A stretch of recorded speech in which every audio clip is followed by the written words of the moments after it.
দেখো আজকে তোমাদের এই চ্যাপ্টার দুটো রেকর্ডেড ক্লাস দেব।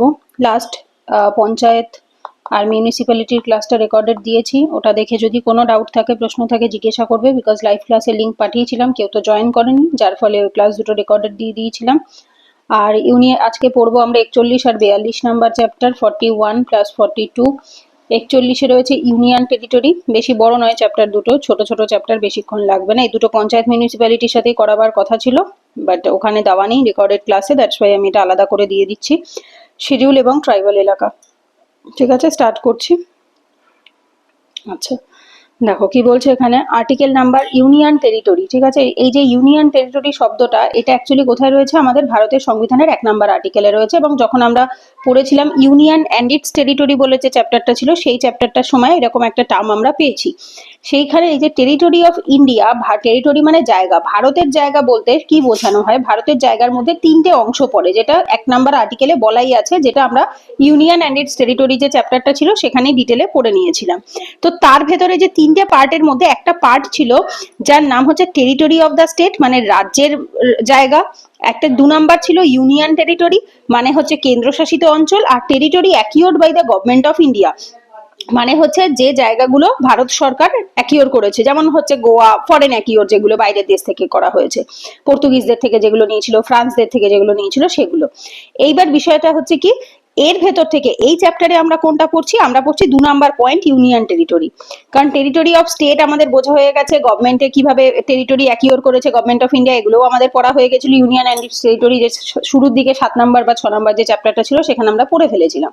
তো আজকে আমরা পড়বো ইউনিয়ন টেরিটরির মধ্যে, মানে কেন্দ্রশাসিত অঞ্চলগুলো সম্পর্কে। তো ভারতে টোটাল 28টা রাজ্য আছে, 8টা ইউনিয়ন টেরিটরি রয়েছে, আর এই মুহূর্তে একটাও আমাদের অ্যাকিওর টেরিটরি নেই। কারণ হচ্ছে আমাদের যে কটা জায়গা নেওয়া হয়েছিল সেই সময় দাঁড়িয়ে ভারতের স্বাধীনতার পরে, সেগুলো সবই ফুল স্টেটহুড পেয়ে গেছে, সেগুলোকে রাজ্যের তকমা দেওয়া হয়ে গেছে। তো যার ফলে এই মুহূর্তে দাঁড়িয়ে ভারতের কোনো রকম ফরেন অ্যাকিউর টেরিটরি এই মুহূর্তে নেই।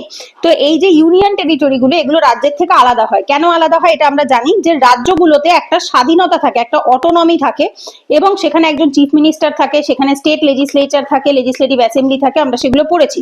তো বিধানসভায় ভোট হয়, মানে হচ্ছে বিধানসভার ভোট যেরকম আমাদের পশ্চিমবঙ্গে 2026 সালে হবে, তো এরকম বিধানসভার ভোট হয়, হওয়ার ফলে কি হচ্ছে, অটোনমাস মানে স্বাধীনতা তাদের রয়েছে, এবং তারা নিজেদের মতো নিজেরা রাজ্য চালাতে পারে।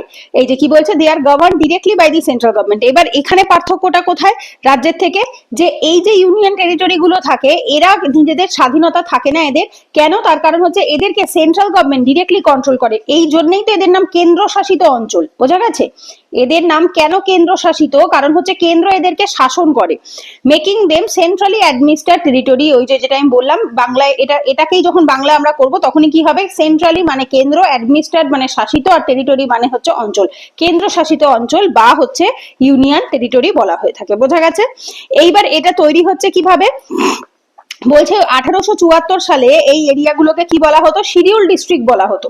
পরের দিকে এটা হচ্ছে ইভলিউশন কাইন্ড অফ বলতে পারো, যে 1874 থেকে এখন অব্দি টিল ডেট কিভাবে ইভলভ হচ্ছে, বা আমাদের যে ইউনিয়ন টেরিটরি গুলো কিভাবে আসলো, ক্রিয়েট হলো কিভাবে।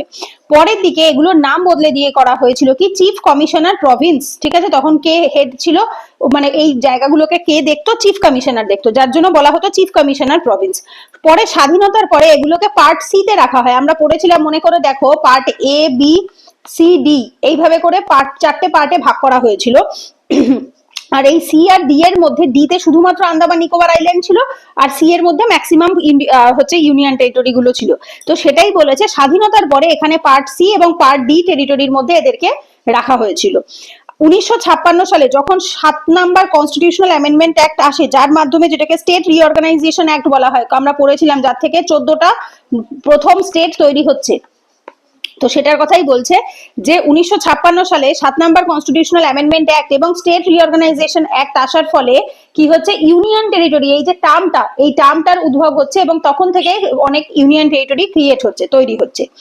এইবার আগে যারা ইউনিয়ন টেরিটরি ছিল, যারা পরে রাজ্য হয়েছে, এরকম অনেক রয়েছে, যেমন হিমাচল প্রদেশ, মণিপুর, ত্রিপুরা, মিজোরাম, অরুণাচল প্রদেশ, গোয়া। এরা একটা টাইমে কিন্তু আগে ইউনিয়ন টেরিটরি ছিল, বাট এখন আর তারা ইউনিয়ন টেরিটরি নয়। এখন তারা কি হয়েছে, এখন তারা প্রত্যেকে ফুল স্টেটহুড কিন্তু পেয়ে গেছে। এরপরে বলছে টেরিটরি অ্যাকিওর ফ্রম ফরেন পাওয়ার, মানে যেগুলো আমরা ফরেন পাওয়ারের থেকে অ্যাকিওর করেছি। দেখো একটা জিনিস ভালো করে বোঝো, ম্যাক্সিমাম ভারতের 90% বা 95% এলাকা ভারতে কারা রুল করতো? ব্রিটিশরা রুল করতো। তো ব্রিটিশদের থেকে যখন আমরা কোনো জায়গা পেয়েছি সেটাকে ফরেন পাওয়ার হিসাবে ধরা হয় না, ঠিক আছে? কারণ আমরা স্বাধীনতা কাদের থেকে নিয়েছি? ব্রিটিশদের থেকে নিয়েছি। তো যার ফলে আমাদের এই ব্রিটিশদের থেকে কোনো জায়গা আমরা যদি পেয়ে থাকি, মানে পুরো ভারতবর্ষই ব্রিটিশদের আন্ডারে তখন ছিল, তো সেইটাকে কোনোভাবে ফরেন পাওয়ার বলা হবে না। ব্রিটিশদের বাইরে যারা ছিল, যেমন ধরো পর্তুগালরা ছিল, পর্তুগিজরা ছিল, তারপর ফ্রেঞ্চরা ছিল, ঠিক আছে, জার্মানিরা ছিল, বা এরকম অন্যান্য যে জায়গাগুলো ছিল, স্পেশালি ইন্ডিয়াতে কারা কারা ছিল? পর্তুগিজ এবং হচ্ছে ফ্রেঞ্চ। এছাড়া তো আরো অনেকেই এসছে, ডাচরা এসছে, আরো অনেকে এসছে, ডেন্স এসছে, বাট লাস্ট অব্দি পর্তুগিজ আর ফ্রেঞ্চরাই ছিল ব্রিটিশদের সাথে একটুখানি জায়গাতে। তো এইটাই বলেছে পর্তুগিজ টেরিটরি কোন কোনগুলো? গোয়া, দামান এন্ড দিউ, দাদরা নাগার হাভেলি, এইগুলো ছিল পর্তুগিজদের আন্ডারে। আর ফ্রান্সদের আন্ডারে ছিল হচ্ছে পুদুচেরি। তো এই যে জায়গাগুলো নেওয়া হয়, এইবার বর্তমানে দেখো গোয়া, দামান এন্ড দিউ, দাদরা নাগার হাভেলি এগুলো আমাদের ইউনিয়ন টেরিটরির মধ্যে রয়েছে, আর পুদুচেরিও আমাদের ইউনিয়ন টেরিটরির মধ্যে রয়েছে। তো বাইরের ফরেন পাওয়ার থেকে আমরা যেগুলো অ্যাকিওর করেছি সেগুলো এমন একটাও নেই যে যেটা এখন বর্তমানে রাজ্যের তকমা পেয়েছে। বোঝা গেছে? আচ্ছা, এরপরে আসবো আমরা কিছু ইউনিয়ন টেরিটরি। টোটাল 8টা ইউনিয়ন টেরিটরি রয়েছে, তাদের লিস্ট এবং ফরমেশন, কত সালে তারা তৈরি হয়েছে। আন্দামান নিকোবর আইল্যান্ড প্রথম থেকেই ছিল 1956। দিল্লি আগে নাম ছিল, এখন হয়েছে NCT of Delhi, national capital territory, এবং এটা 1956 সাল থেকে। লাক্ষাদ্বীপ 1956 সাল থেকে নাম, আগে লাক্ষাদ্বীপ ছিল। পুদুচেরি আগে পন্ডিচেরি নাম ছিল 1962 সাল থেকে। চণ্ডীগড় পাঞ্জাবেরই মধ্যে অংশ 1966 থেকে। জম্মু কাশ্মীর 2019 সালে। কেন? বিকজ জম্মু কাশ্মীর আগে রাজ্য ছিল, সেটাকে ভেঙে দিয়ে জম্মু কাশ্মীর এবং লাদাখ দুটো ইউনিয়ন টেরিটরি হয়েছে, আর যে দুটো হয়েছে কিন্তু 2019 সালে। আর আগে দাদরা নাগার হাভেলি আলাদা ছিল, দামান এন্ড দিউ আলাদা ছিল, এই দুটোকে মার্জ করে দেওয়া হয়েছে এবং এখন একটাই ইউনিয়ন টেরিটরি, যেটা হয়েছে কবে? 2020 সালে। তো সেই হিসেবে বলতে গেলে আমাদের কি হয়েছে, জম্মু কাশ্মীর লাদাখ আগে ছিল না, আর দাদরা নাগার হাভেলি আগে আলাদা আলাদা ছিল। তো এখন জম্মু কাশ্মীর হয়েছে দুটো, আর দাদরা নাগার হাভেলি 2 থেকে হয়ে গেছে 1। তো আমাদের টোটাল কটা? আমাদের 8টা ইউনিয়ন টেরিটরি এখন। এরপর আছে reason for creating union territory. কেন আমরা ইউনিয়ন টেরিটরি তৈরি করি? দেখো এক একটা জায়গায় এক এক রকম কারণ থাকে, যেমন পলিটিক্যাল এবং অ্যাডমিনিস্ট্রেটিভ কারণ। যেমন দিল্লি, চণ্ডীগড় এই জায়গাগুলো মেন হচ্ছে অ্যাডমিনিস্ট্রেটিভ সিটি, এগুলোকে কি বলা হয়ে থাকে? Administrative city. এবার যার ফলে কি হয়, সেখানে অ্যাডমিনিস্ট্রেশন চালাবার জন্য এদের আলাদা করে একটা জায়গা দিতে হয়। কারণ কি, এই যে দিল্লি না, এই দিল্লিতে সেন্ট্রাল গভর্নমেন্টও বসে, প্লাস দিল্লি সরকারও বসে, কেজরিওয়াল সরকারও আছে, আবার তার সাথে নরেন্দ্র মোদী সরকারও আছে, এবং সেন্ট্রাল গভর্নমেন্টও দিল্লি থেকে কাজ করছে, দিল্লির যে রাজ্য সরকার তারাও সেইখান থেকে কাজ করছে। তো যার ফলে কি হয়, কিছু পলিটিক্যাল বা অ্যাডমিনিস্ট্রেটিভ কারণে দিল্লিকে আলাদা একটা তকমা বা ইউনিয়ন টেরিটরির জায়গা দিতে হয়েছে। ইভেন চণ্ডীগড়ও তাই, চণ্ডীগড় তো পাঞ্জাবের মধ্যেই পড়ছে, বাট তারপরেও চণ্ডীগড়কে একটা আলাদা জায়গা দেওয়া হয়েছে। এরপরে আসে কালচারাল ডিস্টিংটিভনেস। কখনো কখনো এরা কালচারালি আলাদা হয়ে যায় সেই রাজ্যের থেকে। ধরো এই যে পুদুচেরি, দাদরা নাগার হাভেলি, দামান এন্ড দিউ এগুলো রয়েছে কোথায়? কেরালা, মহারাষ্ট্র, গোয়া ওই সাইডে রয়েছে। এইবার যার ফলে কেরালা বা মহারাষ্ট্রের যে কালচার রয়েছে সেটা কিন্তু পুদুচেরি বা দাদরা নাগার হাভেলি, দামান এন্ড দিউ এর সাথে মেলে না। কেন মেলে না? তার কারণ হচ্ছে ওখানে অন্য লোকেরা রুল করেছে, পর্তুগিজরা রুল করেছে, ফ্রেঞ্চরা রুল করেছে, সো কালচারালি ওরা আলাদা হয়ে গেছে আমাদের থেকে। এরপরে আসে স্ট্র্যাটেজিক ইম্পর্টেন্স। কিছু কিছু জায়গা থাকে ভীষণই ইম্পর্টেন্ট হয়, এবং সেটা যদি তাদেরকে অটোনমি দেওয়া হয়, স্বাধীনতা দেওয়া হয়, তাহলে তাদেরকে কন্ট্রোল করাটা খুব চাপের হয়ে যায়। বাট যদি তারা সেন্ট্রাল কন্ট্রোলে থাকে, মানে হচ্ছে ইউনিয়ন টেরিটরি হয়, সেন্ট্রালি অ্যাডমিনিস্ট্রেটেড সিটি হয়, তাহলে অটোমেটিক্যালি কি হয়, কেন্দ্রশাসিত অঞ্চল হওয়ার ফলে সেন্ট্রাল গভর্নমেন্ট তাকে খুব সহজেই কন্ট্রোল করতে পারে। যেমন স্ট্র্যাটেজিক ইম্পর্টেন্স আন্দামান নিকোবর আইল্যান্ডের আছে, লাক্ষাদ্বীপের আছে। যে কারণ কি, দুটো কোথায় অবস্থিত আমাদের? একটা এখানে, একটা এখানে, মানে একটা বে অফ বেঙ্গলে, একটা আরাবিয়ান সিতে।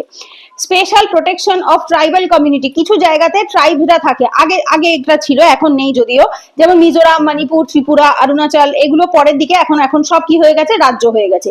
আগে একটা টাইমে এগুলো সবই কিন্তু ইউনিয়ন টেরিটরি ছিল, তখন ট্রাইবদের প্রোটেকশনের জন্য করা হয়েছিল। এরপরে আসে জম্মু কাশ্মীর রিঅর্গানাইজেশন অ্যাক্ট 2019-এ আসছে। এর ফলে দুটো, মানে জম্মু কাশ্মীর আগে কি ছিল? একটা রাজ্য ছিল, সেটাকে ভেঙে union territory of Jammu and Kashmir, union territory of Ladakh. এইবার জম্মু কাশ্মীরে লেজিসলেচার আছে। কেন? এত বছর ধরে জম্মু কাশ্মীরে বিধানসভা ছিল, এবং হঠাৎ করে যদি বিধানসভা উঠিয়ে দেওয়া হয় তাহলে আরোই বেশি প্রোটেস্ট হবে, তো যার ফলে এটা করা হয়নি। এখানে কি করা হয়েছে? লেজিসলেচার বা বিধানসভাকে রাখা হয়েছে। আর লাদাখে কোনো লেজিসলেচার নেই, তার মানে লাদাখকে ফুললি কন্ট্রোল করে কে? Central government. আর এখানে কিছুটা হলেও অটোনমি রয়েছে, এরা নিজেদের মতো কিছুটা নিজেদেরকে রুল করতে পারে। কেন? এদের এখানে বিধানসভা আছে, বিধানসভা থাকলে, লেজিসলেচার থাকলে নিজেদের মতো কিছু অন্তত কাজ করার জায়গা থাকে। কারণ এই এই যে ভাগটা হয়েছিল এর পেছনে কি কারণ দেওয়া হয়েছিল? প্রথমত লাদাখের দেখো কি বলছে, difficult terrain, sparse population, long standing demand for separate administration. প্রথমত হচ্ছে লাদাখ যে রিজিয়নটা রয়েছে এখানে মুসলিম পপুলেশন কম, এখানে বুদ্ধিস্ট পপুলেশন বেশি। আর যে বুদ্ধিস্টরা জম্মু কাশ্মীরের সাথে এত বছর ধরে থাকলেও জম্মু কাশ্মীরের যে যে ধরনের জিনিসপত্র চলে আসছে, ইনসার্জেন্সি বা অন্যান্য যে বিষয়গুলো, সেগুলোকে তারা সাপোর্ট করতো না। তারা বরাবরই ভারত সরকারের ডিসিশনকেই বেশি পছন্দ করে এসছে এবং বহু বছর ধরে ওনারা কিন্তু ডিমান্ডও করেছে। কেন? কারণ ওখানে যে থাকার যে জায়গাগুলো, যে টেরাইন গুলো রয়েছে সেগুলো খুবই ডিফিকাল্ট, জীবন ধারণ করাটা খুব কষ্টের, পপুলেশনও খুবই কম, এদিক ওদিক ছড়ানো ছেটানো পপুলেশন, প্লাস বহু বছর ধরে এরা ডিমান্ড করছে এদের একটা আলাদা সেপারেট অ্যাডমিনিস্ট্রেশন করে দিতে হবে, কারণ এরা জম্মু কাশ্মীরের সাথে একসাথে থাকতে চাইছে না। আর জম্মু কাশ্মীরেও বেশ কিছু প্রবলেম, যেমন internal security concern due to terrorism, যেটা এইমাত্র বললাম। জম্মু কাশ্মীরের ভেতরকার যে সিকিউরিটি সেটা বরাবরই প্রবলেমের কারণ, সেটা হচ্ছে কিসের? টেরোরিজম। তো এই যে আতঙ্কবাদ যেগুলো রয়েছে সেই আতঙ্কবাদের জন্য এরা প্রচুর ভাবে প্রবলেম ফেস করেছে। তো এই দুটোকে মাথায় রেখে যদি এই জায়গাগুলোকে সেন্ট্রাল গভর্নমেন্ট কন্ট্রোল করে তাহলে কি হবে, খুব সহজেই এগুলো এই ধরনের জিনিসগুলোর হাত থেকে রাজ্যগুলোকে বাঁচানো যাবে। কারণ যদি যেহেতু জম্মু কাশ্মীরে তার আগে এই ঘটনাটা ঘটার আগে জম্মু কাশ্মীর কি ছিল, একটা আলাদা, তার একটা অটোনমি ছিল, স্বাধীনতা ছিল, যার ফলে তার সেই রাজ্যের আলাদা কনস্টিটিউশন ছিল, সেই রাজ্যের আলাদা ফ্ল্যাগ ছিল, হ্যাঁ, এগুলো সব জম্মু কাশ্মীরে ছিল 2019-এর আগে। এবং সেখানে বেশ কিছু এমন রুলস ছিল যেটা কিনা একমাত্র ওই রাজ্যের জন্যই অ্যাপ্লিকেবল। সেই ইনস্ট্রুমেন্ট অফ অ্যাক্সেশনের মাধ্যমে যেটা তারা পেয়েছিল, মহারাজা হরি সিং সাইন করেছিল 1948 সালে, সেইটার মাধ্যমে তারা পায়। তো এর ফলে কি হচ্ছে, এটা আমি তোমাদের আগের ক্লাসেও পড়িয়েছিলাম, যখন আমরা ইউনিয়ন অ্যান্ড টেরিটরি পড়েছি সেখানেই পড়িয়েছিলাম। তো এর ফলে কি হয়েছিল, তারা অনেক কারণে বেশি মানে পেয়ে গেছিল, স্বাধীনতা পেয়ে গেছিল, এবং যেটা কিনা খুবই দেশের ইম্পর্টেন্সের কারণে ওটা খুবই ক্ষতিকারক ছিল। তো ওই কারণেই বলতে পারো এক প্রকার ওর দুটোকে আলাদা করে দেওয়া হয়েছে। এরপর আসছে দাদরা নাগার হাভেলিকে এবং দমন অ্যান্ড দিউকে মার্জ করা হয়েছিল 2020 সালে। কারণটা কি বলছে দেখো, কেন দাদরা নাগার হাভেলি আর দমন অ্যান্ড দিউ না দুটোই খুবই ছোট্ট ছোট্ট জায়গা, প্লাস এদের এখানে যে ধরনের পপুলেশন থাকে তাদের কালচারালিও অলমোস্ট তারা সেম, তাদের মধ্যে ডিফারেন্স খুব একটা কিছু নেই, এবং আলাদা আলাদা করে দুটো ইউনিয়ন টেরিটরি করার ফলে না সবকিছু আলাদা আলাদা হচ্ছিল, এবং এর ফলে অনেকটা বেশি খরচও হচ্ছিল। এইটুকু পপুলেশনের জন্য, একই কালচারের লোকেদের জন্য এত পরিমাণ খরচ, সেটা সরকারের পক্ষে বেয়ার করাটা চাপের। সো যার ফলে কি হয়েছে, যাতে অল্প খরচে বেশি পরিমাণ সেবা দেওয়া যায় সেই জন্য এটা করা হয়। সিমিলার কালচার, ল্যাঙ্গুয়েজ, অ্যাডমিনিস্ট্রেশন, এটা একটা কারণ। Shared officials, department and services, তো একই জায়গায় কাজ যদি হয় তাহলে একই শেয়ার্ড অ্যাডমিনিস্ট্রেশনেই হয়ে যাবে। দুটো আলাদা ডিএম অফিসের দরকার নেই, দুটো আলাদা বিডিও অফিসের দরকার নেই, একটা অফিস থাকলেই দু জায়গার কাজ হয়ে যাচ্ছে। Duplication of administration caused inefficiency, এই যে বললাম একই কাজের ডুপ্লিকেশন হচ্ছে, এখানেও হচ্ছে ওখানেও হচ্ছে, তো যার ফলে কি হচ্ছে, অনেক সময় বেশি লাগছে, ইনএফিসিয়েন্সি হচ্ছে। উদ্দেশ্যটা কি, মিনিমাম গভর্নমেন্ট ম্যাক্সিমাম গভর্নেন্স, যাতে গভর্নমেন্টের কন্ট্রোল তুলনামূলক কম থাকে এবং ম্যাক্সিমাম গভর্নেন্স, সুশাসন যেন বেশি পরিমাণে দেওয়া যায়। ঠিক আছে, সো এইটাই হচ্ছে উদ্দেশ্য ছিল, এই কারণে দুটোকে মার্চ করা হয়। এরপরে বলছে administration of union territory, article কত, 239 থেকে 241 এর মধ্যে। কিভাবে এটা কাজ করে দেখো, প্রত্যেকটা ইউনিয়ন টেরিটরিকে কে অ্যাডমিনিস্টার করে, প্রেসিডেন্ট। কিসের মাধ্যমে করে, একজন অ্যাডমিনিস্ট্রেটর বা লেফটেন্যান্ট গভর্নর এই পদের এই নামে একজনকে অ্যাপয়েন্ট করে। তোমরা কিরণ বেদির নাম নিশ্চয়ই শুনেছো, ইন্ডিয়ার প্রথম স্বাধীন ভারতের প্রথম মহিলা আইপিএস অফিসার, উনিও ছিলেন লেফটেন্যান্ট গভর্নর হিসাবে। তো এরপর আসে অ্যাডমিনিস্ট্রেটর। অ্যাডমিনিস্ট্রেটর কাকে, agent of president, not a governor, which is very very important. হ্যাঁ, এই লাইনটা মাথায় রাখবে। যখন কেউ ইউনিয়ন টেরিটরির অ্যাডমিনিস্ট্রেটর হয় বা লেফটেন্যান্ট গভর্নর হয়, তখন কিন্তু সে প্রেসিডেন্টের এজেন্ট হয়, সে কিন্তু গভর্নরের এজেন্ট হয় না। ঠিক আছে, এবং লেফটেন্যান্ট গভর্নর কোথায় কোথায় রয়েছে, এক একটা রাজ্যে এক একটা নামে থাকে। লেফটেন্যান্ট গভর্নর রয়েছে দিল্লি, পুদুচেরি, আন্দামান নিকোবর আইল্যান্ড, জম্মু কাশ্মীর, লাদাখ। আর অ্যাডমিনিস্ট্রেটর কোথায় কোথায় বলে, চণ্ডীগড়, দাদরা নাগার হাভেলি, দমন অ্যান্ড দিউ, লাক্ষাদ্বীপ। তো একই কাজ কিন্তু, ঠিক যেরকম দেখবে খেয়াল করে, ভারতে আমাদের দুটো টার্ম আছে, একটা আছে হাই কমিশনার, আর একটা আছে বোধহয় অ্যাম্বাসাডার বা এরকম কিছু, না হাই কমিশনার আর একটা, হ্যাঁ অ্যাম্বাসাডার না কি বেশ যেন একটা বলে, মানে আমাদের যে আইএফএস অফিসার রয়েছে না, ইন্ডিয়ান ফরেন সার্ভিস অফিসার, তো এক একটা দেশে এক এক রকম নামে বলে, কোথাও তাদেরকে হাই কমিশনার বলে, কোথাও তাদের অ্যাম্বাসেডার বলে, এরকম এক এক জায়গায় এক এক রকম নামে বলে। তো এই যে ভারতের ক্ষেত্রেও যে ইউনিয়ন টেরিটরি গুলো থাকে একই কাজ, কিন্তু অলমোস্ট সেম কাজ, কিন্তু যে নামটা এক একটা জায়গায় এক এক রকম থাকে। যেটা আমি এইমাত্র বলছিলাম তোমাদের যে কিরণ বেদি ম্যামের কথা, উনি আন্দামান নিকোবর আইল্যান্ডে ছিলেন, তো লেফটেন্যান্ট গভর্নর হিসেবে ছিলেন এবং অ্যাডমিনিস্ট্রেটর হিসেবেও অনেকে থাকে। কোন কোন রাজ্যের বলেই দিলাম, এর রাজ্য নয়, এগুলো ইউনিয়ন টেরিটরি। এরপরে বলছে কি ইউটিজ উইথ লেজিসলেচার, কিছু ইউটিতে আছে যেটা আমরা অলরেডি জানি কোন কোনগুলো। দিল্লিতে 1992 থেকে, পুদুচেরিতে 1963, জম্মু কাশ্মীর 2019 থেকে। ইউটিস উইদাউট লেজিসলেচার বাকি সবগুলোই, তিনটে যদি ওদিকে যায় তাহলে এদিকে পাঁচটা আছে, আন্দামান নিকোবর আইল্যান্ড, চণ্ডীগড়, দাদরা নগর হাভেলি, দামান অ্যান্ড দিউ, লাক্ষাদ্বীপ, লাদাখ। এরপর বলছে কি parliament can legislate on all three list, খুব ইম্পর্টেন্ট। এই জায়গাগুলোতে পার্লামেন্ট কি করতে পারে, তিনটেই যে লিস্ট আছে, ঠিক আছে, including the state list for all the UTs, ঠিক আছে, এটা খুব ইম্পর্টেন্ট। কিন্তু একটা এক্সেপশনস আছে, this remains even when a UT has a legislature, Delhi, Puducherry, Jammu Kashmir. বলছে কি এইটা খুব ইম্পর্টেন্ট, যে রাজ্যগুলোতে কি রয়েছে, লেজিসলেচার রয়েছে, বিধানসভা রয়েছে, দিল্লি, পুদুচেরি, জম্মু কাশ্মীর, সেখানে অবধি সেম থাকে, ইভেন, ঠিক আছে, ইভেন মানে হচ্ছে একই, যেখানে সবার জন্য সমান, আর অড মানে হচ্ছে কেউ একজন আলাদা। তার মানে হচ্ছে এই তিনটে লিস্ট আমরা পড়েছি কি কি রয়েছে আমাদের, সেন্ট্রাল লিস্ট, কনকারেন্ট লিস্ট আর স্টেট লিস্ট। তো এটা ইউনিয়ন, কনকারেন্ট আর স্টেট, এই তিনটে লিস্টেই কিন্তু কে কাজ করে বা কার ডিসিশন ফাইনাল হয়, পার্লামেন্টের ডিসিশন, মানে সেন্ট্রাল গভর্নমেন্টের। Powers of UT legislature, power কি বলছে, Puducherry state list plus concurrent list, দিল্লিতে state list excluding public order, police and land, এটা খুব ইম্পর্টেন্ট, হাইলাইট করো, এটা পরীক্ষায় জিজ্ঞেস করে। দিল্লির সমস্ত বিষয় কাজ করতে পারে স্টেট লিস্টের, শুধু কিছু জায়গাতে দিল্লির এক্সক্লুসিভ, দিল্লি সরকার যেটা রয়েছে রাজ্য সরকার, সেই রাজ্য সরকারের নিজস্ব সম্পূর্ণ স্বাধীনতা রয়েছে তিনটে বিষয়। কোন তিনটে বিষয়, পাবলিক অর্ডার মানে ওই অলমোস্ট বলতে পারো যদি কোনো হানাহানি হয় বা কিছু দাঙ্গা হাঙ্গামা হয়, পাবলিক অর্ডার মানে হচ্ছে যে সবকিছু নিয়ন্ত্রণ করা, বলতে পারো অর্ডারটাকে মেনটেন করা। পুলিশ এবং ল্যান্ড মানে জমি, সো দিল্লির জমি, দিল্লির পুলিশ এবং হচ্ছে পাবলিক অর্ডার, এই তিনটে জিনিস বাদ দিয়ে বাকি সমস্ত কিছু কিন্তু কি হচ্ছে, দিল্লি যে সেন্ট্রাল গভর্নমেন্ট থাকে তারা কন্ট্রোল করতে পারে। আর তার সাথে কি কনকারেন্ট লিস্ট। এরপর আসে জম্মু কাশ্মীর ইউটিতে state list excluding public order and police, এই দুটো ইম্পর্টেন্ট। জম্মু কাশ্মীরের ক্ষেত্রে দুটো এক্সেপশনস থাকে, পাবলিক অর্ডার এবং পুলিশ, ওখানে ল্যান্ডের ওপর ওদের কোনো অধিকার নেই, মানে রাজ্যের কোনো অধিকার থাকবে না, ওরা শুধুমাত্র পাবলিক অর্ডার মেনটেনের জন্য। আর পুলিশের, জম্মু কাশ্মীরের নিজস্ব পুলিশ, যেমন দিল্লির আলাদা নিজস্ব পুলিশ থাকে, সেরকমই জম্মু কাশ্মীরেরও আলাদা নিজস্ব পুলিশ থাকতে পারে। এই দুটো টপিক, তার মানে আমরা কি পাচ্ছি, পুদুচেরির স্টেট লেজিসলেচার আছে, কিন্তু ওদের স্টেট লিস্ট এবং কনকারেন্ট লিস্ট পুরোটাই কন্ট্রোল করে কে, পাওয়ার মানে সেন্ট্রাল লেজিসলেচার যেটা রয়েছে তারা। আর দিল্লিরও ম্যাক্সিমামটাই করে, শুধু তিনটে টপিক বাদ দিয়ে, পাবলিক অর্ডার, পুলিশ আর ল্যান্ড। আর জম্মু কাশ্মীরের দুটো টপিক বাদ দিয়ে, পাবলিক অর্ডার এবং পুলিশ, আর বাকি তো কনকারেন্ট লিস্ট রয়েছে। ব্যাস, এরপরে আসবো হচ্ছে আমরা প্রেসিডেন্সিয়াল অর্ডিন্যান্স বা রেগুলেশন।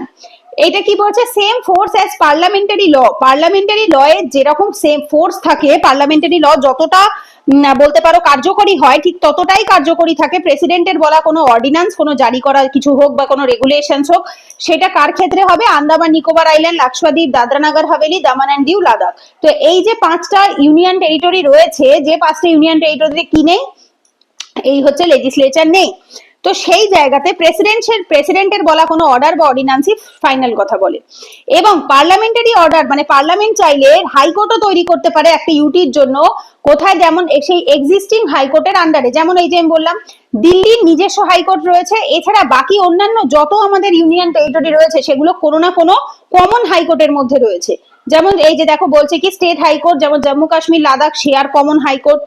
ইভেন এই যে তোমাদের এই আন্দামান নিকোবর আইল্যান্ড, এটা কোথার হাইকোর্ট ইউজ করে, কলকাতা হাইকোর্ট ইউজ করে, আমরা এর আগেও পড়েছি কলকাতা হাইকোর্ট ইউজ করে। ইভেন আমাদের হাইকোর্ট চ্যাপ্টার পড়া হয়ে গেছে, সেখানেই আমরা দেখেছিলাম অনেক পুদুচেরি, কেরালার হাইকোর্ট ইউজ করে। তো এরকম অনেক ইউনিয়ন টেরিটরি যারা কিনা কোনো না কোনো রাজ্যের হাইকোর্ট ব্যবহার করে, শুধু দিল্লির নিজস্ব হাইকোর্ট আছে, জম্মু কাশ্মীর আর লাদাখের নিজস্ব একটা কমন হাইকোর্ট আছে, ব্যাস এইটাই। কেন কি, কারণ দিল্লি, জম্মু কাশ্মীর, লাদাখ আগে তো একটা টাইমে রাজ্য ছিল না, সো দ্যাটস ওয়াই ওদের নিজস্ব হাইকোর্ট থাকবে, এটাই খুব স্বাভাবিক।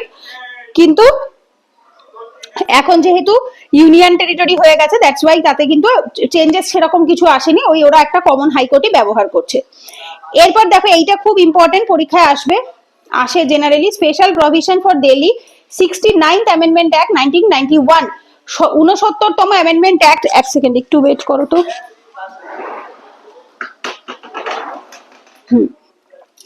তো তো 69তম অ্যামেন্ডমেন্ট অ্যাক্ট 1991 এর মাধ্যমে কি বলছে, দিল্লিকে ন্যাশনাল ক্যাপিটাল টেরিটরি এনসিটি বানানো হয়েছিল। ঠিক আছে, দিল্লিকে কি করা হয়েছিল, ন্যাশনাল ক্যাপিটাল টেরিটরি বা এনসিটি করা হয়। আর তারপর থেকে দিল্লির যে অ্যাডমিনিস্ট্রেশন ছিল সেটা কে দায়িত্ব সামলায়, লেফটেন্যান্ট গভর্নর সামলায়। আর দিল্লির লেজিসলেটিভ অ্যাসেম্বলিতে টোটাল কতজন, 70 জন মেম্বার আছে। কাউন্সিল অফ মিনিস্টার, মন্ত্রিসভাতে কতজন আছে, 7 জন মেম্বার ম্যাক্সিমাম থাকতে পারে, মানে 10% অফ অ্যাসেম্বলি, অ্যাসেম্বলির 10% থাকতে পারে মন্ত্রী। আর যে চিফ মিনিস্টার হবে তাকে অ্যাপয়েন্ট করবে কে, অবশ্যই প্রেসিডেন্ট, কিন্তু নিজের ইচ্ছে মতো নয়। দিল্লিতে কিন্তু বিধানসভা ভোট হয়, দিল্লির বিধানসভা ভোটে মানুষ যাকে ভোট দেবে ওই সেম পদ্ধতিতে যেরকম রাজ্যগুলোতে হয় সেইভাবেই প্রেসিডেন্ট তাকে অ্যাপয়েন্ট করে। অ্যাসেম্বলি ক্যান নট লেজিসলেট, অ্যাসেম্বলি 3টে বিষয়ে কাজ করতে পারে না। কোন 3টে, পাবলিক অর্ডার, পুলিশ এবং ল্যান্ড। এটা আগেই আমরা বলে দিলাম যে তার নিজস্ব দায়িত্ব কাজ করার অধিকার অবশ্যই রয়েছে স্টেট লিস্টে, এই যে স্টেট লিস্টে প্লাস হচ্ছে কনকারেন্ট লিস্টে, কিন্তু 3টে জায়গাকে এক্সক্লুড করে, পাবলিক অর্ডার, পুলিশ এবং ল্যান্ড, এই 3টে জায়গা কে কন্ট্রোল করবে, সম্পূর্ণভাবে সেন্ট্রাল গভর্নমেন্ট কন্ট্রোল করবে, সেখানে বিধানসভার কোনো রকম হাত থাকবে না। এরপর আসে লেফটেন্যান্ট গভর্নরস পাওয়ার। লেফটেন্যান্ট গভর্নরের কি বলছে, can refer disagreement with the council to the president. Lieutenant governor চাইলে কাউন্সিলের এই ওনার যে দ্বিমত বলতে পারে, উনি মতামতের সাথে যদি এক না হয় তাহলে কি বলছে, with the council to the president. তো উনি চাইলে এটা ডিসএগ্রিমেন্ট অবশ্যই জানাতে পারে, কার সাথে, কাউন্সিল টু দ্য প্রেসিডেন্ট, মানে কাউন্সিলের মতামতের সাথে উনি সেটা প্রেসিডেন্টের কাছে জানাতেই পারে যে ওনার মত নেই। ক্যান প্রোমালগেট অর্ডিন্যান্স, লেফটেন্যান্ট গভর্নর চাইলে অর্ডিন্যান্স প্রোমালগেট করতে পারে। President can impose rule similar to article 356, এমনকি আমাদের রাজ্যে যেরকম ভাবে রাজ্য এমার্জেন্সি বা প্রেসিডেন্ট রুল বা স্টেট এমার্জেন্সি চালু হয়, তো সেম প্রসেসে কিন্তু এখানে প্রেসিডেন্ট চাইলে এই সেম জিনিস করতে পারে। এবং আগেই বললাম লেফটেন্যান্ট গভর্নর কার প্রতি রেসপন্সিবল থাকে, প্রেসিডেন্টের প্রতি, নট দ্য গভর্নরের প্রতি। ঠিক আছে, সো এই রাজ্যগুলোতে কিন্তু গভর্নর থাকে না, ওনারা ডিরেক্টলি প্রেসিডেন্টের ওপরেই নির্ভরশীল হয় এবং সমস্ত কিছু ইনফরমেশন ওনারা প্রেসিডেন্টকেই জানায়। আচ্ছা, এরপরে আসবো হচ্ছে অ্যাডভাইজারি কমিটি ফর ইউটি। ইউটির জন্য কিছু অ্যাডভাইজারি কমিটি রয়েছে, যে কমিটিগুলো দেখো কি বলছে, মিনিস্ট্রি অফ হোম অ্যাফেয়ার্স, যার একটা নডাল অথরিটি, নডাল মানে হাইয়েস্ট, যিনি হচ্ছে মাথার ওপর, সবার ওপর সবকিছু যে দায়িত্ব নিয়ে দেখে তাকে নডাল অথরিটি বলা হয়। তো বলছে যে ইউটি গুলো লেজিসলেচার ছাড়া, উইদাউট লেজিসলেচার, তাদের সেখানে কি হয়, হোম মিনিস্টারের অ্যাডভাইজারি কমিটি থাকে আর অ্যাডমিনিস্ট্রেটর যারা রয়েছে তাদের অ্যাডভাইজারি কমিটি থাকে। তো হোম মিনিস্টারের অ্যাডভাইজারি কমিটিকে HMAC আর অ্যাডমিনিস্ট্রেটরের অ্যাডভাইজারি কমিটিকে AAC বলা হয়ে থাকে। এখানে কোন কোন মেম্বার থাকতে পারে, ইউনিয়ন হোম মিনিস্টার, অ্যাডমিনিস্ট্রেটর, সমস্ত এমপিরা, লোকাল বডি রিপ্রেজেন্টেটিভ যারা মানে পঞ্চায়েত মিউনিসিপ্যালিটি রিপ্রেজেন্টেটিভ, এরা। এই কমিটিগুলো কি করে থাকে, সামাজিক এবং অর্থনৈতিক উন্নতি যাতে হয় সেই রাজ্যের, সেই কাজের, সেটার উপরেই এরা মেন কাজ করে। এরপরে হেডিং এ রয়েছে administrative system of union territory. কিভাবে ইউনিয়ন টেরিটরি গুলোর অ্যাডমিনিস্ট্রেটিভ সিস্টেম কাজ করে দেখো, একটা একটা করে এখানে চার্ট মতো বানিয়ে দিয়েছি। আন্দামান নিকোবর আইল্যান্ডে এক্সিকিউটিভ লেফটেন্যান্ট গভর্নর করে থাকে। জুডিশিয়ারি অবশ্যই বললাম কলকাতা হাইকোর্ট করে থাকে, আন্দামান নিকোবর আইল্যান্ড আর কলকাতা হাইকোর্ট একই মানে কাজ করে। বাট হ্যাঁ, এটা অবশ্যই মাথায় রাখতে হবে, এদের আলাদা চেয়ার বা বেঞ্চ হয় কোথায়, পোর্ট ব্লেয়ারে। এটা আমি এর আগে তোমাদের হাইকোর্ট পড়াবার সময়ও বলেছি। চণ্ডীগড়, যেটা অ্যাকচুয়ালি পাঞ্জাব আর হরিয়ানার সাথে কানেক্টেড বলতে পারো, এবং যার ফলে এখানে হাইকোর্টও same, Punjab Haryana high court. Dadra Nagar Haveli and Daman and Diu, এরা কিসের সাথে, এরা বোম্বে, এবারে মহারাষ্ট্রের সাথে কানেক্টেড, সো দ্যাটস ওয়াই এরা বোম্বে হাইকোর্ট ব্যবহার করে থাকে। দিল্লি এনসিটি আগেই বললাম, এখানে লেফটেন্যান্ট গভর্নর আলাদা করে থাকে সেন্ট্রাল গভর্নমেন্টের তরফ থেকে, চিফ মিনিস্টার আলাদা করে থাকে কাউন্সিলের তরফ থেকে, এবং কাউন্সিল অফ মিনিস্টারও থাকে। তার মানে এই জায়গাটা একটু আমাদের ইম্পর্টেন্ট হয়ে যাচ্ছে দিল্লিতে, কেন, তার কারণটা কি, ইভেন এখানেও তাই, এই যে পুদুচেরিতে, কারণ এদের যেহেতু প্রভিশনস গুলো আলাদা। ঠিক আছে, এই যে lieutenant governor, chief minister, council of minister, lieutenant governor, chief minister, council of minister. তার মানে এই জায়গাটা আমাদের ভালো করে খেয়াল করতে হবে। কারণটা কি দেখো, ভালো করে একটা জিনিস বোঝো, লেফটেন্যান্ট গভর্নর যিনি আসছে, তিনি আসছে সেন্ট্রাল গভর্নমেন্টের তরফ থেকে, আর চিফ মিনিস্টার প্লাস ওনার কাউন্সিল অফ মিনিস্টার আসছে কোথা থেকে, বিধানসভা ভোট থেকে। এই যে বিধানসভা বা অ্যাসেম্বলির যে ভোট হচ্ছে, ইলেকশন হচ্ছে, সেইখান থেকে। যেহেতু এগুলোতে অ্যাসেম্বলি আছে, সেহেতু ওখানে চিফ মিনিস্টার আর কাউন্সিল অফ মিনিস্টারেরও কিন্তু একটা কথার সে রয়েছে এক্সিকিউটিভ কাজ করার জন্য। প্লাস একটা জিনিস খেয়াল করো, এই যে বাকি যেগুলো রয়েছে তাদের লেজিসলেচার গুলো ব্ল্যাঙ্ক। ঠিক আছে, এনাদের লেজিসলেট করার ক্ষমতা নেই, কারণ ওনাদের তো লেজিসলেচারই নেই, বোঝা গেছে, ওনাদের তো বিধানসভা নেই ওখানে। সো লেজিসলেচার যদি না থাকে, ওনারা এখানটা ব্ল্যাঙ্ক থাকবে। আর যে 3টে লেজিসলেচার আছে দেখো, সেখানে লেজিসলেটিভ অ্যাসেম্বলি লেখাই রয়েছে, মানে বিধানসভা আছে, বোঝা গেছে। সো তার মানে এই 3টে আমাদেরকে একটু ভালো করে মনে রাখতে হবে। এবার দিল্লির তো আগেই বললাম, দিল্লির আলাদা হাইকোর্ট রয়েছে। লাক্ষাদ্বীপে অ্যাডমিনিস্ট্রেটর, এইবার এইটা একটু মনে রাখবে তোমরা খেয়াল করে, কালারটা একটু বদলে দিই, অ্যাডমিনিস্ট্রেটর এখানে আছে, এখানে আছে, এখানে আছে। আর হচ্ছে লিউটেন্যান্ট গভর্নর রয়েছে কোথায় কোথায়, এখানে lieutenant governor, lieutenant governor, lieutenant governor এখানে রয়েছে, এখানে রয়েছে।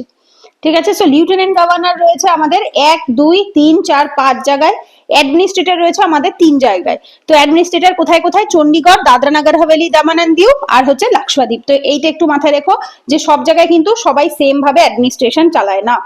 আচ্ছা, এরপরে আসবো হচ্ছে আমরা লাক্ষাদ্বীপের পরে, আমি যেটা দিল্লির পরে লাক্ষাদ্বীপ অ্যাডমিনিস্ট্রেটর, এবং এটা কিসের আমি বললামই আগে যে লাক্ষাদ্বীপ কেরালা হাইকোর্টের সাথে কানেক্টেড থাকে। Puducherry lieutenant governor, chief minister, council of minister তো থাকে, আর পুদুচেরি কিসের মধ্যে পড়বে, মাদ্রাস হাইকোর্টে পড়বে, মানে তামিলনাড়ুর সাথে।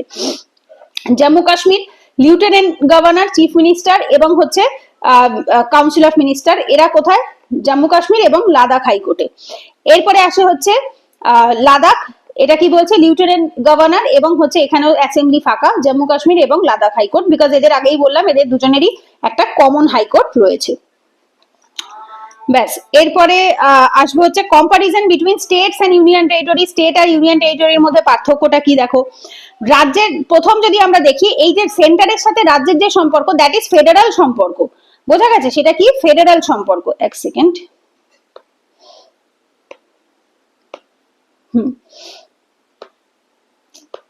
এক মিনিট।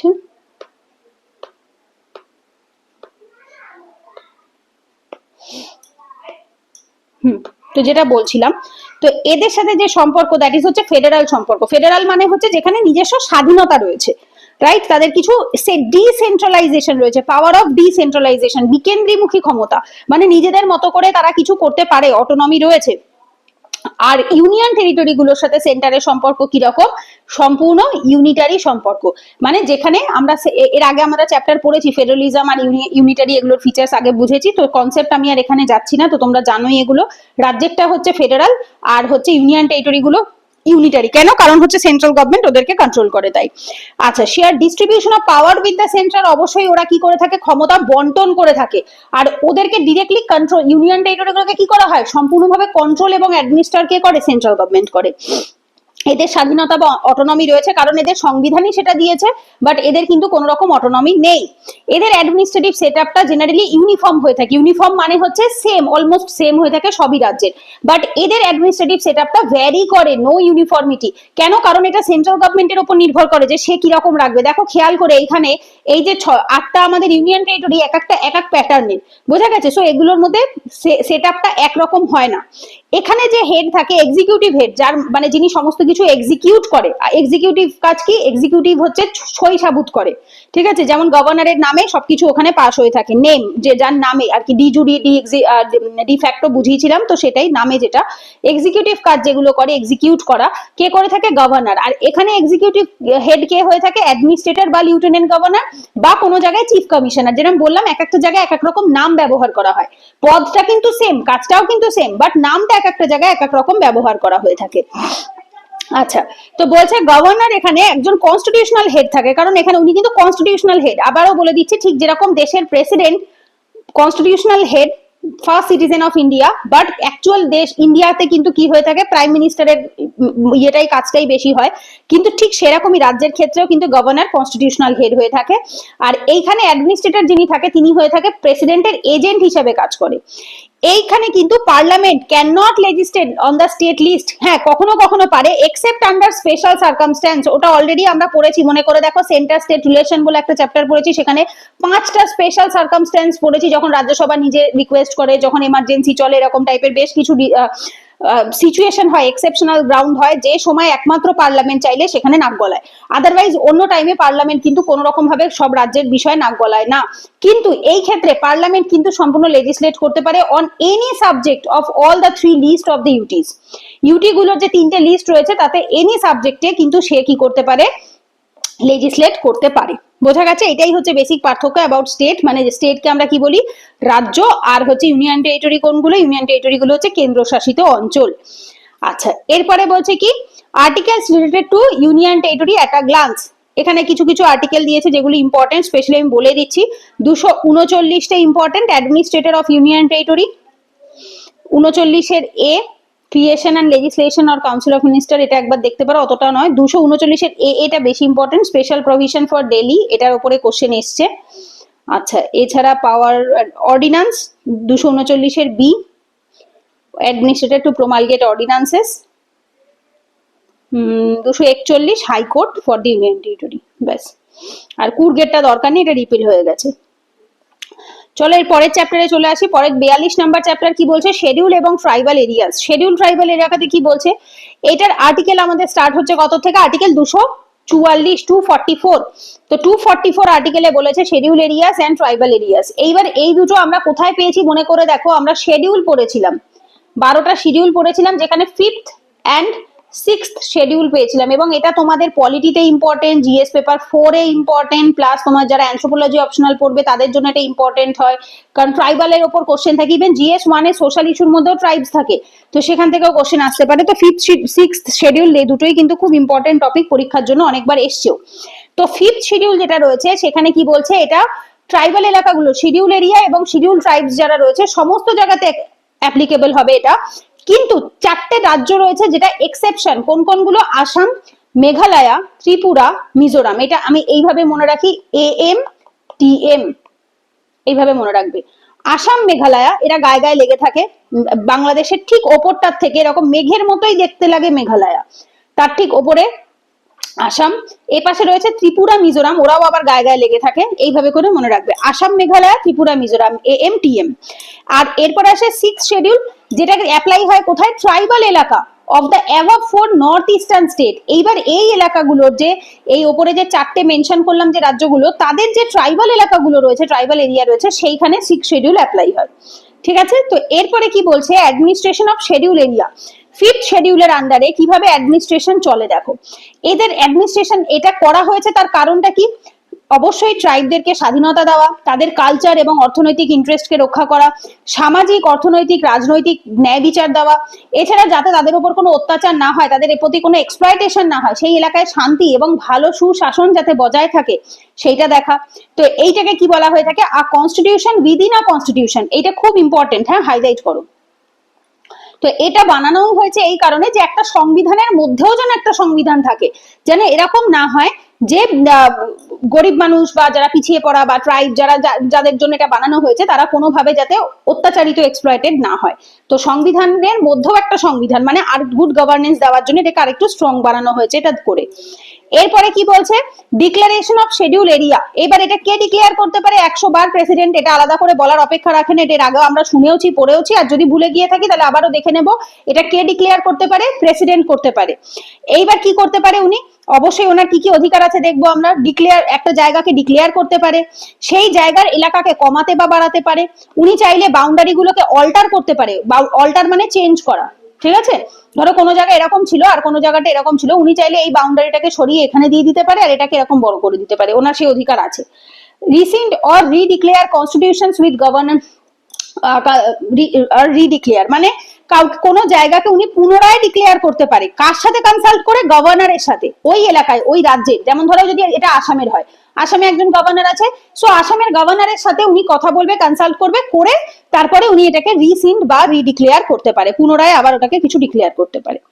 ক্রাইটেরিয়া কি বলছে, not in constitution but well established. এটা খুব ইম্পর্টেন্ট, যে এটা কিন্তু ভারতের সংবিধানে লেখা নেই যে কি ক্রাইটেরিয়া লাগবে, বাট এটা কিন্তু খুব সুন্দরভাবে ওয়েল এস্টাবলিশ হয়ে গেছে। মানে এমন নয় যে কেউ মানে না, বা কেউ এটা বলে যে না সংবিধানে দেওয়া নেই সো দ্যাটস ওয়াই আমরা মানবো না, এরকমটা কিন্তু হয় না কখনো। কি বলছে, প্রিপন্ডারেন্স অফ ট্রাইবাল পপুলেশন, সেখানে কি হবে, ট্রাইবাল পপুলেশনের ডমিনেন্স থাকতে হবে, মানে বেশি পরিমাণে ট্রাইবরা থাকতে হবে সেখানে। কম্প্যাক্টনেস অ্যান্ড রিজনেবল সাইজ, মানে তারা কম্প্যাক্ট হতে হবে, স্পার্স হলে হবে না, ছড়ানো ছেটানো হলে হবে না, তারা একটা বড় একটা জায়গার মধ্যে প্রচুর পরিমাণে তাদের কম্প্যাক্ট থাকতে হবে, মানে ভরপুর থাকতে হবে। রিজনেবল সাইজ, একটা বড় সাইজের এলাকার হতে হবে। ভায়াবল অ্যাডমিনিস্ট্রেটিভ ইউনিট, যেমন ডিস্ট্রিক্ট, ব্লক, তালুক, এগুলো। তো বলছে কি এগুলো ভায়াবল অ্যাডমিনিস্ট্রেটিভ যে ইউনিট রয়েছে সেগুলো থাকতে হবে। এবং ইকোনমিক ব্যাকওয়ার্ডনেস, তারা অর্থনৈতিকভাবে পিছিয়ে পড়া হতে হবে কম্পেয়ার টু দ্য নেইবারিং এলাকা, তাদের আশেপাশের যে এলাকার যে লোকজন রয়েছে তাদের থেকে এরা ইকোনমিক ভাবে, অর্থনৈতিক ভাবে পিছিয়ে পড়া হবে, তাহলে আমরা সেই জায়গাটাকে কি করতে পারি, ডিক্লেয়ার করতে পারি। এরপরে বলছে কি এক্সিকিউটিভ পাওয়ার, এক্সিকিউটিভ ক্ষমতার ক্ষেত্রে কি বলছে, বলছে স্টেট এক্সিকিউটিভ এক্সটেন্ড করছে কোনটাকে, শিডিউল এলাকাগুলোতে, but governor has a special responsibility. ভালো করে একটা জিনিস বোঝো যে রাজ্য চাইলে রাজ্যের এক্সিকিউটিভরা এইটাকে এক্সটেন্ড করতে পারে শিডিউল এলাকাতে, কিন্তু এক্ষেত্রে গভর্নরের একটা স্পেশাল দায়িত্ব থাকে। গভর্নর অবশ্যই কি করবে, অ্যানুয়াল রিপোর্ট পাঠাবে কাকে, প্রেসিডেন্টকে। Governor must send an annual or required report, এটা খুব ইম্পর্টেন্ট, মানে বছরে একবার তো পাঠাবেই, প্লাস তার সাথে ধরো 6 মাসের মাথায় পাঠাতে পারে, 5 মাসের মাথায় পাঠাতে পারে, তার মানে যখন প্রয়োজন হবে অর রিকোয়ার্ড, মানে যখন দরকার হবে বা যখন প্রেসিডেন্ট বলবে যে আমাকে জানাও ওখানে কি চলছে না চলছে, তখনই গভর্নর রিপোর্ট করবে কাকে, প্রেসিডেন্টকে। Centre may issue directions to the states regarding administration of the schedule এলাকা, তাহলে এটা কে করবে, 100 বার কে করবে, সেন্ট্রাল গভর্নমেন্ট করবে। সেন্ট্রাল গভর্নমেন্টই ডাইরেকশন পাঠাবে বা যে নির্দেশগুলো থাকবে কাকে পাঠাবে, রাজ্য সরকারকে, যে কিভাবে ওই তাদের রাজ্যের শিডিউল এলাকাগুলোকে কিভাবে চালাতে হবে। এরপর আসে tribes advisory council, important tag. এইটা প্রত্যেকটা রাজ্যে ম্যান্ডেটারি হবে যেখানে যেখানে শিডিউল এলাকা আছে। ভালো করে বোঝো, যে জায়গাগুলোতে শিডিউল এলাকা আছে প্রত্যেকটা রাজ্য, ইচ স্টেট মানে যে এমন নয় যে 28টা রাজ্যের কথা বলা হচ্ছে না, যে এলাকায় শিডিউল এলাকা রয়েছে সেই রাজ্যগুলোতে এটা ম্যান্ডেটারি করতেই হবে, যেখানে মিনিমাম 20 জন মেম্বার তো থাকতেই হবে, যাদের মধ্যে কি বলছে 3/4 যারা হবে, ঠিক আছে, মানে 4/3 কি হবে, ইলেক্টেড রিপ্রেজেন্টেটিভ হবে কিসের, of ST in the state assembly, যারা রাজ্যের যে বিধানসভা রয়েছে সেখানের এসটি রিজার্ভ যে সিটগুলো থাকে সেই এসটি রিজার্ভ সিটগুলো থেকেই তারা বিলং করবে। President may direct creation of TAC even in a states having STs but no schedule এলাকা।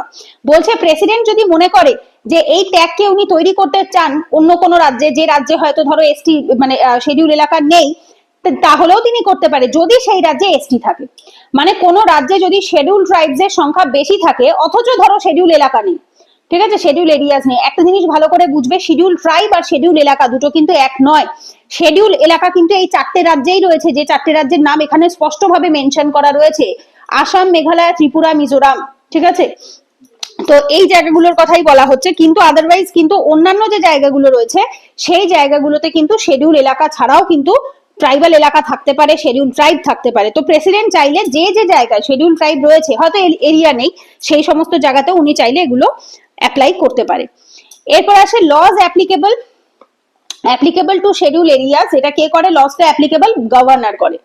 বলছে কি এক্সক্লুড করে, বাতিল করে দেয় application of any act of parliament or state legislature. ধরো কোনো পার্লামেন্টের কোনো আইন পাস হয়েছে বা রাজ্য বিধানসভার কোনো আইন পাস হয়েছে, সেটাকে চাইলে উনি সেখান থেকে এক্সক্লুড করতে পারে, ওনার সেটা অধিকার আছে। Apply them with modification or exceptions, উনি চাইলে কিছু বদল করতে পারে বা কিছু ব্যতিক্রমী দিতে পারে, দিয়ে তারপর অ্যাপ্লাই করতে পারে। Make regulation for piece and good governance, শান্তি এবং সুশাসনের জন্য উনি কিছু নিয়ম তৈরি করতে পারে। রেস্ট্রিক্ট ল্যান্ড ট্রান্সফার এবং ট্রাইবদের মধ্যে যে জমি আদান প্রদান বা এদিক ওদিক করে দেওয়া, সেটাকে উনি বাধা দিতে পারে। রেগুলেট ল্যান্ড অ্যালটমেন্ট, জমি ভাগ করা, বন্টন করা, জমি বন্টন উনি আটকাতে পারে। Regulate money laundering, money lending in relation to ST, যে ট্রাইবদেরকে যে মানি লেন্ডিং করা মানে টাকা ধার দেওয়া, এবং যার ফলে তারা কি হয়ে যায়, ঋণের দায়গ্রস্ত হয়ে যায় এবং ইনডেবিটনেস, ঋণের বোঝার মধ্যে তারা একদম ফেসে যায়। তো এইগুলো তিনি চাইলে রেগুলেট বা কন্ট্রোল করতে পারে। অ্যামেন্ড বা রিপিল করতে পারে, সংশোধন করতে পারে কোনো পার্লামেন্ট বা স্টেটের তৈরি করা লকে। সেই সমস্ত ল যে বলছে all such regulation require president accent, পারে তো 100 বার সবই করতে গভর্নর, কিন্তু তার জন্য অতি অবশ্যই মাথায় রাখতে হবে ওনার প্রেসিডেন্টের সই লাগবে, বোঝা গেছে, সো প্রেসিডেন্টের সাইন লাগে। এরপর আসে commission on the schedule areas. তো এই যে কমিশনস গুলো রয়েছে যেগুলো শিডিউল এলাকার উপর বেস করে তৈরি হয়েছে, এর জন্য বলছে কি article require president two appoint a commission after 10 years from the commencement of the constitutions. তো এই প্রেসিডেন্ট চাইলে একজন একটা কমিশন গঠন করতে পারে 10 বছর বাদে বাদে। এই যে কমেন্সমেন্ট অফ কনস্টিটিউশন মানে 1950 1950, দেন 1960, তারপর 1980 কথা, আবার 1990, এইভাবে করে 2000 সাল, এইভাবে করে 10 বছর বাদে বাদে কমেন্স করতে পারে। তো এইভাবে দুটো কমিশন গঠন হয়েছিল। প্রথম কমিশন 1960-61 আসে, 10 বছর বাদে। ইউএন দেভার ছিলেন হচ্ছে ওখানকার চেয়ারম্যান, এটাকে দেভার কমিশনও বলা হয়ে থাকে, চেয়ারম্যানের নাম অনুসারে কমিশনের নাম হয়। আর সেকেন্ড কমিশন যেটা 2002 থেকে 4 এর মধ্যে, দিলীপ সিং ভুরিয়া কমিশন, এটাকে ভুরিয়া কমিশনও বলা হয়, চেয়ারম্যানের নাম ছিল দিলীপ সিং ভুরিয়া, ঠিক আছে। এরপরে আসবো আমরা administration of the tribal areas বা 6th শিডিউল। এইখানে কি বলছে যে to preserve tribal self rule and cultural diversity. কেন এই 6th শিডিউল বা ট্রাইবাল এলাকাটা আমরা আনলাম, তার মানে এইখান অবধি আমরা এত দূর অবধি যা পড়লাম সেটা হচ্ছে 5th শিডিউল নিয়ে পড়ছিলাম। এইবারে আমরা পড়ছি এটা হচ্ছে 6th শিডিউল। এই যে এই জায়গাটা পড়েছিলাম 5th schedule, administration of schedule areas 5th schedule, এখান থেকে এই অবধি। ধরো পরীক্ষাতে 5th শিডিউল আসলো, এই অবধি লিখবে, যদি 6th শিডিউল আসে তাহলে এখান থেকে। আচ্ছা, তো বলছে কি যে ট্রাইবাল এলাকা মানে যাতে ট্রাইবরা, আদিবাসীরা নিজেদেরকে সেলফ রুল করতে পারে, নিজেদেরকে নিজেরা শাসন করতে পারে, এবং ওদের কালচারাল ডাইভার্সিটি, ওদের যে সাংস্কৃতিক বৈচিত্র্যতা সেটা যেন মেনটেন থাকে। Many north eastern tribes follow traditional self governance until the British এরা। বলছে কি অনেক ব্রিটিশ এরা অবধি অনেক যে ট্রাইবরা ছিল তারা কি করেছে, তারা ট্র্যাডিশনাল সেলফ গভর্নেন্স যেটা সেটা তারা ফলো করেছে। বলছে কি distinct from the 5th schedule, এটা 5th শিডিউলের থেকে অবশ্যই আলাদা। কেন? Emphasise on the autonomous self rule, এটা ইম্পর্টেন্ট। ঠিক আছে, এদের এখানের মেন ফোকাস কি থাকে, যাতে এরা নিজেদের মতো নিজেদেরকে রুল করতে পারে। কারণ এটা আমরা অ্যানথ্রোপোলজিতেও ট্রাইবদের মধ্যেও পড়েই থাকি যে ট্রাইবরা অবশ্যই কালচারালি ডিস্টিংক্ট হয়, আলাদা হয়, এবং ওরা কি হয় মেইন স্ট্রিমের সাথে মিলতে চায় না, এবং ওরা নিজেদেরকে নিজেরা সেলফ রুল করাটাকেই বেশি প্রেফার করে। ছোট ছোট গ্রুপ করা থাকে, পোটলাস থাকে, ব্যান্ড থাকে, ট্রাইব থাকে, চিফডাম থাকে, ওদের মধ্যে অনেক ভাগ থাকে, এবং সেই অনুসারে ওরা সেটাকেই ফলো করতে চায়। এবার সেইটার জন্যই মেন হচ্ছে এই 6th শিডিউল এলাকাটাকে বানানো হয়েছে, যেমন হচ্ছে এই ট্রাইবাল এলাকাগুলো কিভাবে কাজ করবে তাই। এইবার বলছে ট্রাইবাল এরিয়া যেটা 6th শিডিউলে রয়েছে, সেখানে 10টা অটোনমাস এরিয়া রয়েছে, মানে যে 10টা জায়গাকে স্বাধীনতা দেওয়া হয়েছে, তারা সেই এলাকার ট্রাইবরা নিজেদের মতো করে জীবনযাপন করতে পারে। আর এই 10টা এলাকা কোথায় রয়েছে? এই 4টে রাজ্যের মধ্যেই রয়েছে। আসামে কোন কোন জায়গা আছে? North Cachar hill district, Karbi Anglong district, Bodoland territorial area district. মেঘালয়তে কি কি রয়েছে? Khasi hill district, Jaintia hill district, Garo hill district. ত্রিপুরাতে কি রয়েছে? Tripura tribal area district. আর মিজোরামে রয়েছে Chakma district, Mara district, Lai district. তার মানে আসাম থেকে আমরা কটা পাচ্ছি? 3টে। মেঘালয়ের থেকে আমরা কটা পাচ্ছি? 3টে। আর ত্রিপুরার থেকে একটা, মিজোরাম থেকে 3টে। তাহলে টোটাল কটা হলো? 10টা। ক্লিয়ার? এই নামগুলো মুখস্থ করবে, পরীক্ষায় আসে, ইম্পর্টেন্ট। এই যে 10টা জায়গা মুখস্থ করে নেবে। এরপর আসে কি features of the 6th schedule administration, কি কি বৈশিষ্ট্য রয়েছে দেখো ফিচার্সে। প্রথমেই আসছে অটোনমাস ডিস্ট্রিক্ট, এদের বললামই যেটা স্বাধীন ডিস্ট্রিক্ট দেওয়া হয়েছে। এই যে অটোনমাস ডিস্ট্রিক্ট গুলো ক্রিয়েট করা হয়েছে কোথায়? 4টে রাজ্যের মধ্যে, ওপরে যেটা অলরেডি পড়েছি। Remain under the executive authority of the state government, এরা কিসের আন্ডারে কাজ করবে? তবু কি বলবে? এক্সিকিউটিভ অথরিটি, রাজ্যের যে এক্সিকিউটিভ অথরিটি রয়েছে তাদের আন্ডারেই কাজ করে। এই এলাকাতে গভর্নরের কি কি ক্ষমতা আছে? আর এক্সিকিউটিভ অথরিটি কার হাতে থাকে? গভর্নরের হাতে থাকে, আমরা জানি রাজ্যের। পাওয়ার অফ গভর্নর, গভর্নরের হাতে কি ক্ষমতা আছে দেখো? Organise and reorganise autonomous district, উনি চাইলে তৈরি করতে পারে, পুনরায়ও তৈরি করতে পারে, মানে নতুন করেও করতে পারে, কাউকে ভেঙে দিয়েও করতে পারে, কোনো জায়গাকে এলাকাকে বাড়াতেও পারে বা কমাতেও পারে, সেই এলাকার নাম বদলাতে পারে, রিডিফাইন বাউন্ডারি, নতুন করে বাউন্ডারি আবার ক্রিয়েট করতে পারে, অটোনমাস রিজিয়ন তৈরি করতে পারে। If multiple tribes exist within a district, governor May create autonomous region. যদি মাল্টিপল ট্রাইব, অনেক ধরনের ট্রাইব একটা ডিস্ট্রিক্টের মধ্যে থাকে, তখন তাদেরকে ভেঙে দিয়ে উনি চাইলে নিজের মতো করে অনেকগুলো অটোনমাস রিজিয়ন জায়গা উনি তৈরি করতে পারে। এরপর আসে ডিস্ট্রিক্ট এবং রিজিওনাল কাউন্সিল। এক্ষেত্রে কি বলছে? ডিস্ট্রিক্ট কাউন্সিল যেটা রয়েছে সেখানে কতজন? টোটাল 30 জন মেম্বার, যার ভেতর 26 জন ইলেক্টেড হয়, মানে ইলেকশনের মাধ্যমে আসে, 5 বছর তাদের সময় থাকে, আর 4 জনকে নমিনেট করে কে? গভর্নর। এরপর আসে রিজিওনাল কাউন্সিল। এই রিজিওনাল কাউন্সিল গুলো কি হয়ে থাকে? অটোনমাস, স্বাধীন হয়ে থাকে সেই এলাকায়। এরা আইন তৈরি করতে পারে কিসের কিসের ওপরে? ল্যান্ড, জমি, ফরেস্ট, জঙ্গল, ক্যানাল ওয়াটার মানে খালের জল, শিফটিং কাল্টিভেশন মানে ঝুম চাষ, ভিলেজ অ্যাডমিনিস্ট্রেশন ওদের গ্রামের শাসন, ম্যারেজ বিবাহ, ডাইভোর্স বিবাহ বিচ্ছেদ, ইনহেরিটেন্স সম্পত্তি মানে বাবার থেকে কার কাছে সম্পত্তি যাবে, সোশ্যাল কাস্টম সামাজিক রিচুয়ালস বা নিয়ম যেগুলো রয়েছে সেগুলো, এই বিষয়ে ওরা কি করে? নিজেদের ওরা আইন তৈরি করতে পারে। All laws require governor assent, এবং এখানে যে ল গুলোই আসুক না কেন অবশ্যই মাথায় রাখতে হবে কার সই লাগবে? গভর্নরের অ্যাসেন্ট লাগবে। সো ডিস্ট্রিক্ট এবং রিজিওনাল কাউন্সিল গুলো টোটাল ইম্পর্টেন্ট। এরপরে বলছে কি জুডিশিয়াল পাওয়ার, এদের কিছু জুডিশিয়াল ক্ষমতা রয়েছে, যেমন কি বলছে? এই কাউন্সিলরা ভিলেজ কাউন্সিল তৈরি করতে পারে এবং ভিলেজ কোর্ট তৈরি করতে পারে। দেখবে এই যে শুনে থাকবে ট্রাইবদের মধ্যে হয়ে থাকে না, সেই পঞ্চায়েতের মতো গঠন করানো হয় বা ভিলেজে কোর্ট টাইপের গঠন করানো হয়, ওদের মধ্যে যে হেড থাকে পলিটিক্যাল, সে এদেরকে শাস্তি দেয়। আমরা অ্যানথ্রোপোলজি পড়াবার সময় বলেছিলাম যে ওদের একজন হেড থাকে, তো যিনি শাস্তি ঘোষণা করে থাকে, তো যেটা জেনারেলি সুপ্রিম কোর্ট হাইকোর্টের রায় ওদের ওপর অ্যাপ্লিকেবল হয় না, তো সেটাই বলেছে ওদের কাউন্সিলে কি করতে পারে? ওরা ভিলেজ কাউন্সিল, ভিলেজ কোর্ট তৈরি করে। এবং ট্রাইবরা যদি try to suit involving tribe, এই ট্রাইবরা যদি কোনো অন্যায় করে তাদের সুট হচ্ছে দিতে পারে কারা? এই কাউন্সিল গুলো। গভর্নর ডিটারমাইন করে হাইকোর্টের জুরিসডিকশন ওভার দিস ম্যাটার, এবং সেই হাইকোর্ট কতটা এই বিষয়ে নাক গলাতে পারবে কি পারবে না সেই ডিসিশনটা কে নেয়? গভর্নর নেয়। বোঝা গেছে? এরপরে বলছে অ্যাডমিনিস্ট্রেটিভ ফাংশন, ওরা প্রশাসনে কি রকম কাজ করে দেখো। স্কুল, মার্কেট, ফেরি, রোড, ফিশারি, এই সমস্ত ধরনের সমস্ত কিছু এটা তৈরি করা এবং চালানো, এই সবটাই পারে। এছাড়া ট্রেডিং, ব্যবসা বাণিজ্য করা, মানি লেন্ডিং, টাকা পয়সা ধার দেওয়া নন ট্রাইবদের, এগুলো কন্ট্রোল করতে পারে। রেগুলেশন রিকোয়ার গভর্নর অ্যাসেন্ট, তো এই যেগুলো রয়েছে এগুলো সমস্তটার জন্য কি দরকার হয়, গভর্নরের সাইনের প্রয়োজন হয়। গভর্নর যদি স্বীকৃতি না দেয়, সাইন না করে, অ্যাসেন্ট না দেয়, তাহলে কোনোটাই কিন্তু হবে না। এরপর আসে ফিসকাল পাওয়ার, অর্থনৈতিক ক্ষমতার কথা কি বলছে এখানে, বলছে assess and collect land revenue. Assess মানে হচ্ছে নির্ধারণ করা বা জমি কাইন্ড অফ যেটাকে আমরা বলে থাকি গোনা, ঠিক আছে, আর কালেক্ট করা মানে হচ্ছে সেটা নিজেদের কাছে নেওয়া। তো এই যে অ্যাসেস করা, প্রথমে মাপঝোপ করবে, তারপর সেখান থেকে কালেকশন করবে, করে সেই ল্যান্ড রেভিনিউ, জমির যে ইয়েটা থাকে ওটাকে রাজস্ব যেটাকে বলা হয় সেটা, এটা করতে পারে ওরা নিজেদেরটা নিজেরা। ইম্পোজ সার্টেন স্পেসিফিক ট্যাক্স, ওরা কিছু ট্যাক্স চাপাতে পারে। এরপর আসে অ্যাপ্লিকেশন অফ অ্যাক্ট।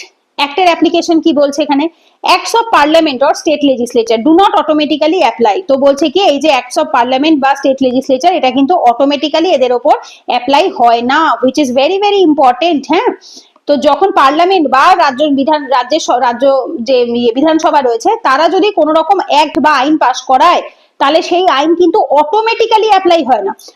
নর্মালি অন্যান্য জায়গায় দেখবে, আমরা পশ্চিমবঙ্গে থাকি, পশ্চিমবঙ্গে যে কোনো জায়গাতে এটা অ্যাপ্লিকেবল হয়ে যাবে অটোমেটিক্যালি। বিধানসভা যদি কিছু পাস করায়, পার্লামেন্ট যদি কিছু পাস করে, এটা অটোমেটিক হবে।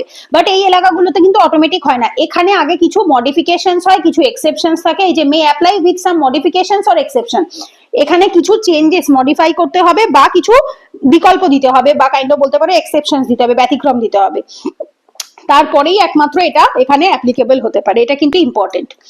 এছাড়া এখানে কমিশন কিভাবে কাজ করে বলছে, দেখো governor May appoint a commission for reviewing administration. Governor চাইলে এখানে একটা কমিশন গঠন করতে পারে, যে কমিশন কি করে, অ্যাডমিনিস্ট্রেশনকে রিভিউ করে দেখে। May dissolve district or regional council based on the commission's recommendation, এবং বলছে গভর্নর মে ডিসলভ, বলছে কি ডিস্ট্রিক্ট সে চাইলে ডিসলভ মানে ভেঙে দিতে পারে, লোকসভা ডিসলভ হয় আমরা পড়েছি ভেঙে যায়, ডিস্ট্রিক্টকে বা রিজনাল কাউন্সিলকে ভেঙেও দিতে পারে, কিসের উপর বেস করে, কমিশনের রেকমেন্ডেশনস এর উপর বেস করে। যদি কমিশন রেকমেন্ড করে যে হ্যাঁ একে ভেঙে দেওয়া হোক, তাহলে তিনি কিন্তু সেটাও করতে পারে। বোঝা গেছে? সো এখানে ইম্পর্টেন্ট আর্টিকেল মাত্র এই তিনটেই রয়েছে, 244, 244 এ, 339, যার ভেতরে প্রথম 244 যেটা, সেটা তো অলরেডি আমরা একটু আগেই দেখলাম, administration of schedule areas and tribal areas, এটাতেই 5th শিডিউল আর 6th শিডিউল বলেছে, এটার উপরে বেস করেই হচ্ছে পুরো চ্যাপ্টারটা রয়েছে। আর 244 এ যেটা রয়েছে, এটা চাইলে দেখতে পারো, অত বেশি ইম্পর্টেন্ট নয়, formation of autonomous state in Assam with local legislature আর কাউন্সিল অফ মিনিস্টার, এটা স্পেসিফিক্যালি আসামের জন্য। তো 244 হচ্ছে স্পেসিফিক্যালি আসামের জন্য, চাইলে দেখতে পারো। আর 339 যেটা, সেটা important, union control over schedule areas and welfare of STs. তো হিসেব মতো এখান থেকে যদি দেখো, দুটোই ইম্পর্টেন্ট, 244 আর 339, ঠিক আছে। সো এটা বলেছে শিডিউল এলাকা, ট্রাইবাল এরিয়া, আর এটা বলেছে শিডিউল এরিয়াজ আর হচ্ছে এসটিদের ওয়েলফেয়ার, আর এখানে কিভাবে ইউনিয়ন গভর্নমেন্ট সেটাকে কন্ট্রোল করছে। আর 244 শুধুমাত্র এক্সক্লুসিভলি আসামের জন্য। বোঝা গেছে? সো ব্যাস, এখানেই আমাদের এই চ্যাপ্টারটা কমপ্লিট। আজকে এই ক্লাসটা আমি আগেই বলেছিলাম, এটা তোমাদের পঞ্চায়েত মিউনিসিপ্যালিটির সাথেই ছিল, যেহেতু পঞ্চায়েত মিউনিসিপ্যালিটির ক্লাসটা রেকর্ডেড দিয়ে দিয়েছি, দ্যাটস ওয়াই এই ক্লাসটা আমি আলাদা করে দিলাম। এটা ছোটই ক্লাস হবে, বেশিক্ষণের হতেও না। তো এরপরে তোমাদের কনস্টিটিউশনাল বডিজ, বোধহয় তোমাদের দুটো ক্লাসে রয়েছে, কনস্টিটিউশনাল বডিজ পার্ট 1 আর পার্ট 2, দুদিনের ক্লাসে কমপ্লিট হবে। এই ক্লাসটা আমি এখানেই কমপ্লিট করছি। নেক্সট ক্লাসে আমরা কনস্টিটিউশনাল বডিজ এর যে প্রথম দিকের যে চ্যাপ্টারগুলো, যেমন ধরো আমি বলে দিচ্ছি, ইলেকশন কমিশন আছে, ছোট ছোট চ্যাপ্টার, বেশি বড় নয় এগুলো, ইউপিএসসি আছে, এসপিএসসি আছে, পাবলিক সার্ভিস কমিশনস আছে, এরকম ভাগ করে নিয়ে আমরা ছোট চ্যাপ্টার, এগুলো এক একটা ক্লাসে 4টে 5টা 6টা করে চ্যাপ্টার হয়ে যাবে, ঠিক আছে। তো সেগুলো কমপ্লিট করব। তো বাড়িতে দেখো রেকর্ডেড ক্লাসটা, যদি কোনো প্রশ্ন থাকে, ডাউট থাকে, টেলিগ্রাম গ্রুপে জিজ্ঞেস করতে পারো, অথবা এরপরে যেদিনকে আবার লাইভ ক্লাস হবে সেদিনকে জিজ্ঞেস করে নেবে।